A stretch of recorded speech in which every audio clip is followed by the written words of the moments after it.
Hello, welcome to the Divorced Dadvocate. I am here today with Jeff O of the Divorced Dad podcast. Jeff, thanks for joining us today. Jude, great to be here. Hey, where can we find the Divorced Dad podcast, Jeff? Divorced Dad's on 8 platforms right now. Big ones are Apple, Spotify, Stitcher, Breaker. We're also on Twitter. We're in 12 countries and about 40 states.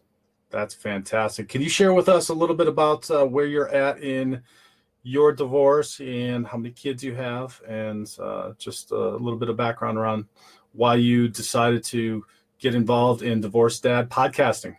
100%. So I am what I would call a novice in this field. I am separated from my ex-wife for about a year, meaning we left the house we were in.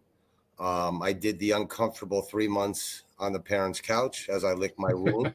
I think a lot of us can talk about that, right? And I'll tell you, a couch is better than a blow-up mattress. Anyway. Listen, not when it's in, your closet. Then I started the divorce. Well, she filed, right? So she filed after about 9 months ago. Then I started living by myself. So I started living by myself, moved out from my parents. Currently, I have twin daughters that are 12 and a son that's 15. When I moved out, we never really locked down. It was one of those where I think I wasn't prepared for the divorce, even though I probably should have seen it coming. So I was scrambling. I did a couple stupid things when the divorce first started. One thing I didn't button down was any custody or visitation. So my kids ended up being with her. Moved into a place by myself, and with a lot of time on my hands. And, Jude, I think, you and I talked offline. I found that there was no group for dads like myself. I started my podcast. So that was kind of the genesis of that, which I think will lead into our later conversation. But I'm young. I'm 9 months into my divorce process. I had a very public on my podcast face plant with my first attorney. Mm-hmm. But now I've taken the case into my own hands with some strategic guidance from both my audience and a real good advisor that has kind of been my rock through this. He's a person that I think has successfully navigated the divorce pitfalls. So I think I've taken control of my case a bit myself. And, then COVID hit. So I don't know about your state, but courts were closed. Couldn't really move much. So I'm sitting here. My last episode on my podcast was stall ball. So I'm stuck in a little bit of stall ball. Right. But I think I'm a much better person because of finding groups like yours, starting mine, and developing a plan for myself. Well, so you are right in the middle of it. It's raw. You are going through the process. You've got a lot going on. I do want to commend you. I really appreciate it, having listened to a few of your episodes, the candor in which you share your emotions, your feelings about what's going on, etc. You talk about your mentor that you're working with, and you have somebody to sound off to and with about what's going on. And that was one of the big things for me, is I had a good friend that was 1 to 2 years. And I talk about this often. I talk about this often with men and groups, and having somebody to talk to is incredibly important. If it's just a friend, it's great. If it's a therapist, probably even better. If it's a group, that's good as well. But talking to somebody is very, very important to start the process, to get the feelings out. Now, the one caveat I will say is your friends don't always know the best way to go about things, and some of their advice sucks. So, take that with a grain of salt. But it's still incredibly important to have that. And my hope is the same as I think what you express, is that this is a forum for men to hear that we're going through the same thing. You're on the East Coast, I'm on the West Coast. I talk to men from other countries. People tune in from other countries. I think, how many countries did you say that you're in? We're in 12. 12 countries. So wherever it is, whatever country we're in, whatever background we have, whatever culture we're in, the feeling that I get from most men that I talk to is that there are very similar things that we're going through. Whether the laws are different, whatever it may be, we're going through it the same, but it is different for men than it is for women. That's what is important about this podcast, yours, and providing some more resources for men to be able to reach out and get some help. Yes.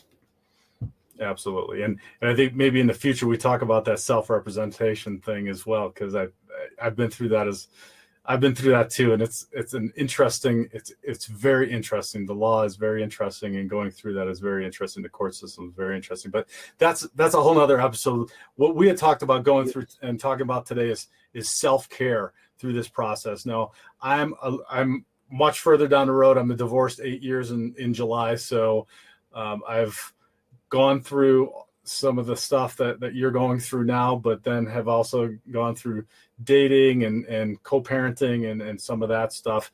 And if there's one thing that I can say outside of having somebody to bounce stuff off of, is just take absolutely good care of yourself in this entire process. Not just through the divorce, but then once you become a single parent and you're single parenting, the kids are really going to start to look for their prompts around how they take care of themselves based upon how well you take care of yourself. And something that you mentioned in your intro was the environment that you went into in living with your parents.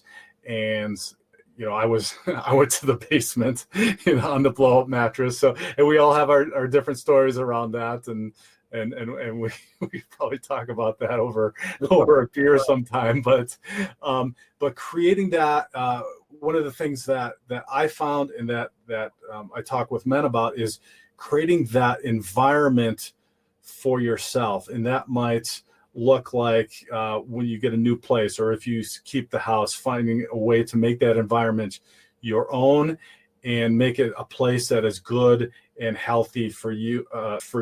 Can you speak to that a little bit about what you did in the process that you are maybe taking still in doing that?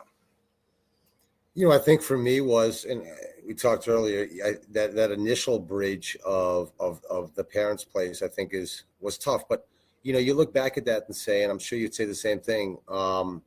Maybe being around your parents was a good thing, because you kind of need that support. So for me, it was all about getting my own place, right? And again, I think getting my own place and having it a certain way was important. I think for two things: for both my own self-worth, and then for having a place my children would want to come over and see me. Yeah. So I think, and it wasn't easy, because I got caught, and I talk about it on my podcast, I got caught in a little bit of, you talk about additional humbleness when it happens. So not only did the divorce happen all of a sudden, but based on the financial situation, I wasn't in a great financial place to go put down money on a palatial place, or even a place that I'd want to have for my kids. So you get caught with a lot of, I think, moving parts, but finding a place that I felt comfortable in, that was close. And again, I did a lot of testing, because when it first happened, I had to find, kind of a happy medium between what I could afford and how far it was away from my children, because anything, I think, over a certain distance seemed too far for them. It didn't seem like something they felt comfortable. So it was a challenge, but I think once I was able to establish it, I think that's when I started to get some self-worth back. And I think once you get your own place, that I'm sure you would say, then you're able to get into, I think, the second layer, which is a routine. Then you can get into your own routine. I talk about it a lot. I think at least in early divorce, time is a very deadly word. Yeah, that's a great point. It's a very deadly word, and if you can't, your thoughts can go in very weird places. And I think if you can't, like you said, find at least a place that you're comfortable in, and then build a routine around it, that dead time can really take you in very bad places. Yep, absolutely. And I want to touch on what you said in a minute about spending time with loved ones in your family, because that's another one of the ideas on my list here of self-care, because I think that's important. But I do also want to point out what you talked about, the environment and your own space. Something that I found is that was very simple for me to be able to assist my children in connecting to my place, is just creating that environment. But we did like something as simple. It wasn't even, because I ran into some of the same stuff. You don't have money to buy furniture or artwork, or creating this exactly how you want it. And so we created a little altar. It was just a small little tray, and we brought each of us just something that was important to us that we put on that, and it was something that we kept on our kitchen table. So every time we sat down for breakfast or lunch or dinner during the day, it was just kind of a centering thing for all of us to see stuff that was important to us. And now to this day, we still have it. We have it in our entryway, and we just keep adding stuff to it, and it just creates that environment. So it doesn't even have to be a big environmental change, or a big grand thing. It can be something that's small, that helps us to stay connected with them and stay centered in what's important to us. So that was something that was really cool. That was suggested to me, that I learned through a parenting class. So it was through a parenting class about how to create an environment for your children to come to and come back to. And we did that. It's so cool. And to see the little things that get added over the years has been really neat too. So, but let's talk about spending time with loved ones, because that's a huge one. So loved one doesn't have to be a family member. It could be a friend, like your friend. My friend was, a beloved person that I spent time with. That was really important. Talk to me about that. Talk to me about spending that time with them, and what that's done for you with parents. So I wasn't close to my parents. They weren't involved. So that wasn't something for me, but like I have my friend. Talk to me about what that provided to you in spending time with your parents intimately in that situation, in that setting. Well, it's interesting. It's almost a can of worms. It's you ever hear the phrase, "A friend in need's a friend indeed"? Yeah, right. And I think through divorce, you find that more than anything. You really find who your true friends are locally. Mm-hmm. This sorts it out better than anything could possibly sort it out in the whole world. No doubts. You see some gray hair on me. I've never seen a knife cut clearer than divorce, right? Mm-hmm. What it allowed me to do was, when you're married 15 years with 3 kids, sometimes I think your parents can take, an almost an afterburner position, right? They're there on holidays. They're their grandparents. And it allowed me to, maybe first of all, nobody loves you more than your parents. So I think that, when you're down, and I can tell you, there's very few things that are not going to knock you down like divorce. You have somebody that has true love, that is going to listen to you. And I think, that we talked about it earlier. I think one of the things for our group is there's not many people that are there to listen to us. There's not. Yeah, that's true. We're a little disconnected in the sense that our society is changed. It feels like before, when we were less urbanized, we had grandfathers and fathers and sons working together, maybe in an agricultural setting. I talk about this on other podcasts too, and it's kind of that generational thing where they're spending time and then talking, and now, like, you go away to work for 8 hours, you come back, seems to be a little bit of a disconnect. Men find it harder to connect with each other. They're not working in an intimate situation like that, or et cetera. So yeah, I find a lot of people are lonely. A lot of men are lonely or disconnected and don't have the ability to connect. Absolutely. Oh, yeah, and I think it festers the other way with women, where they have a tremendous amount of support groups. It's Mhm. amazing. So, um, yeah, Yeah. So staying connected, and the loved one situation, it again, I want to emphasize that that can be any group. It can be a 12-step group. I found a lot of connectivity and a lot of information in a 12-step group that I was involved with too, and a lot of welcoming, loving people that were very supportive and helpful. So there are some resources, but you gotta go look for them, and you gotta seek them out. And staying, you said it perfectly, in your place, without with all this time on your hands, it just can make you crazy. So getting out there, seeking it out, well, you find. said something really interesting. It's I think with 12 step with the 12 step group being an avenue for you. I think your emotions are so raw when Mhm. you're going through divorce. There's a very unique group that, whether it's your family, whether it's your closest friend, that you can share that raw feeling with, that's going to at least be open to hear it. Mhm. So I think it's finding that group that you can do that with, Yep. very important. Well, and I found that sharing some of the things and talking about some of these things made me go, holy cow, I'm not the only one thinking this stuff. I thought it was just in my mind. I thought I was crazy. I thought I was the only one going through this stuff. I thought, there's something wrong with me. And it turns out there's not. It's a lot of Jude, us going through a lot of this stuff. Jude, you just touched on, I think, one of the things that was, the springboard for me doing what we do is there's still a pariah notion around being a divorced dad, right? And for me, I get very upset when I think that being a divorced dad can be associated with being a pariah. You did something wrong, Sure. Sure. right? And Yeah. I think it festers in a lot of the stuff we talk about. It festers in, confidence. It festers in lack of support, right? We didn't Mhm. do anything wrong. We certainly didn't do anything wrong.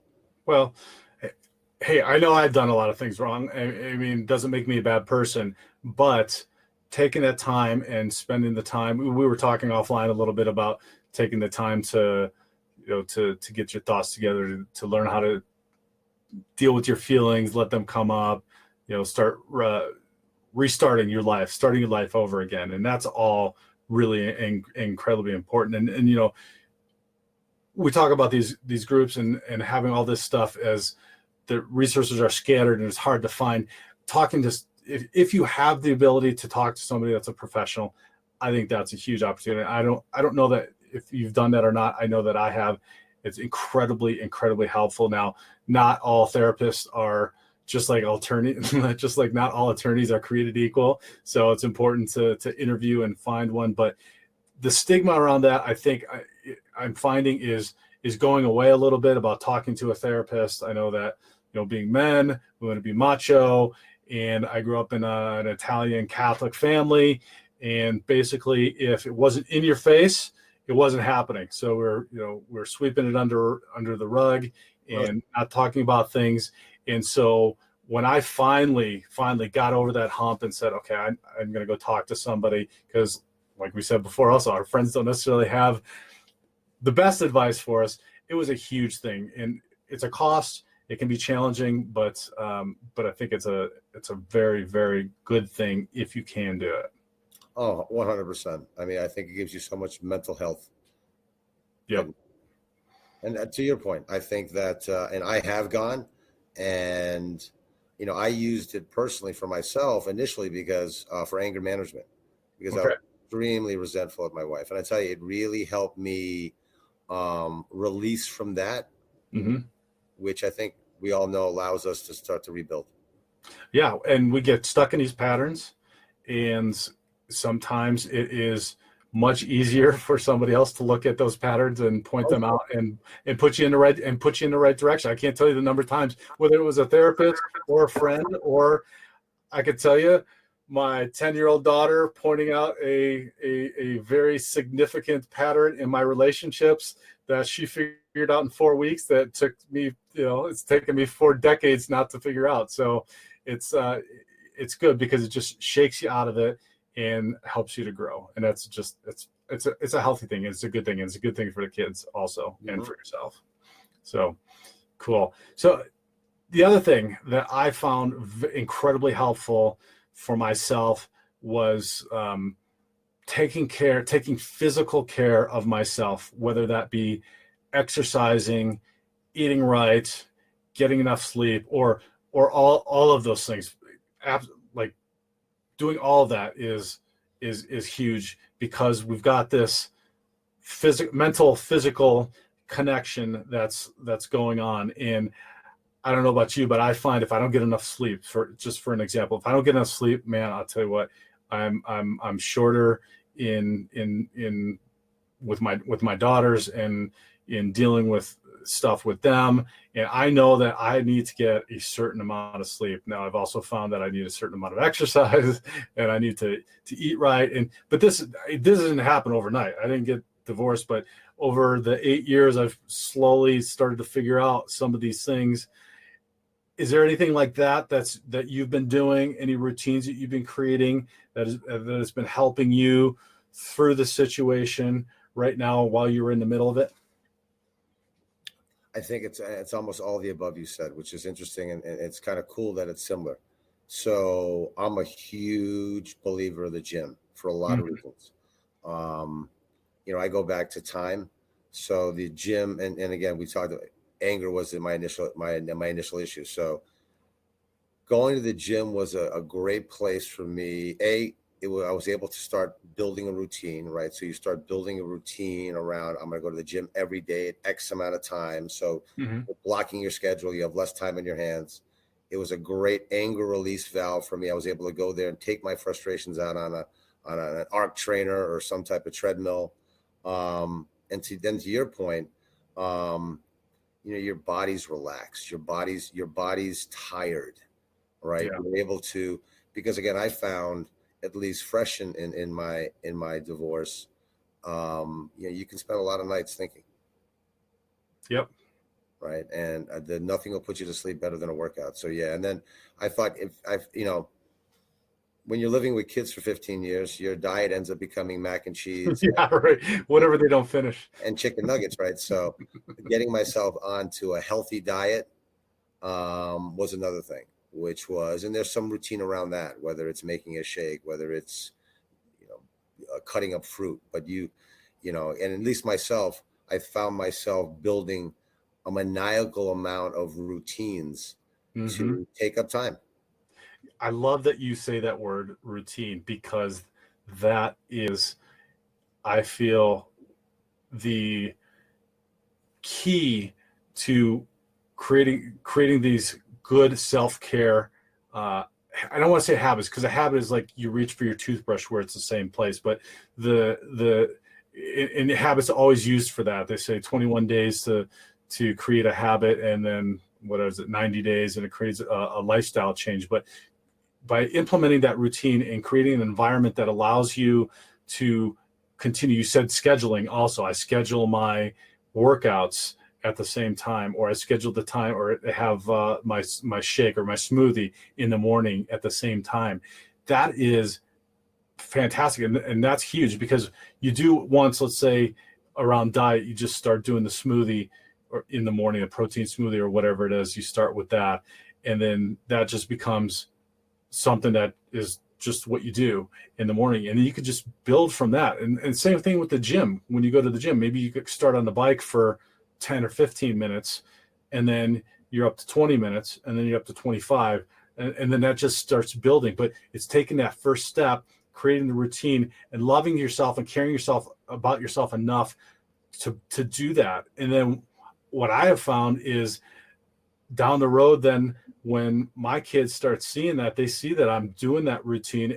I'm actually modeling for them good self-care and self-love by taking care of my body, taking care of my exercise, taking care of my diet. You talked about cooking, so that becomes a thing. That could be a whole podcast show of like how to start cooking other than mac and cheese and dinosaur nuggets. Although my daughters asked for dinosaur nuggets. They're 14, 12, and 10. Asked for dinosaur nuggets this weekend. And I said, are you kidding me? They said, it's like a staple of our childhood. We love it. And I said, I make you like nice chicken and steaks and stuff like that now, and they want dinosaur nuggets. But that's a whole other funny topic. But then that becomes modeling for them, that they see that, and then they start doing it themselves. 100%. Have you seen that with your kids? And you have to. I mean, you had, and again, I'm caught in a unique, I think, well, not unique, because we all have our pits and valleys. So my ex-wife is what I call a professional parental alienator. So so when the other side's practicing the fine art of parental alienation, you have to model yourself extremely well, because you know what's being talked about behind your back. I love that point too. And your actions speak way louder than her words 100%. or your words, because what actually happens? It backfires, and I'm seeing it early. What actually happens is then they start to look at mommy and start to wonder why what mommy says isn't actually happening. Absolutely.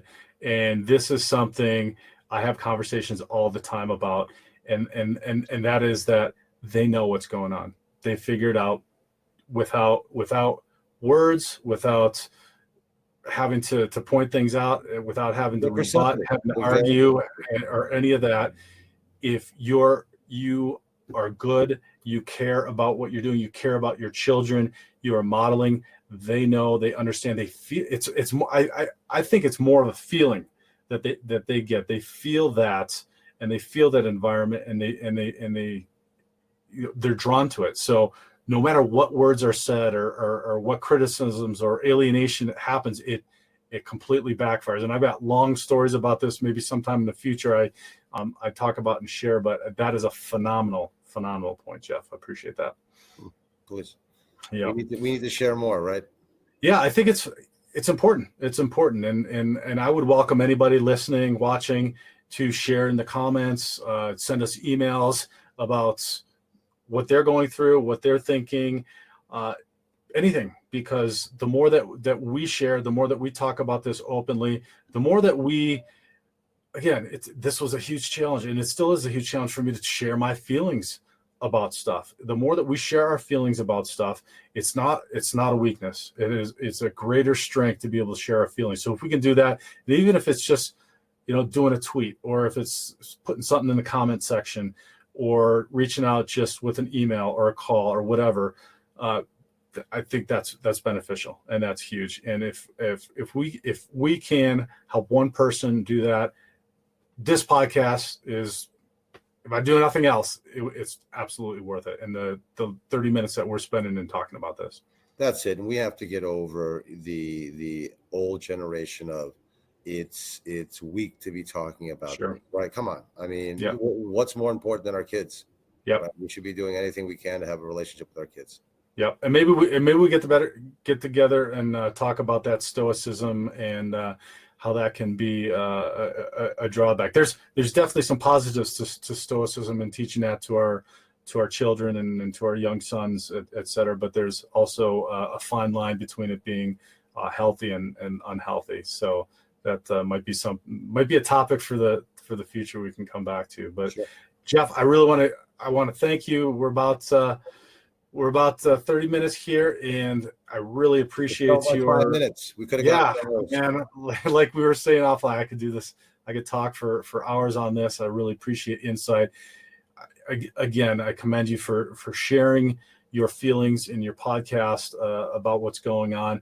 I wish you the best of luck in going through and getting through the divorce. I can firmly say that things get better and improve as you get down the road, get the divorce done, and move on to the next part of your life. So listen, I see that talking to guys like you, and keep on doing what you're doing.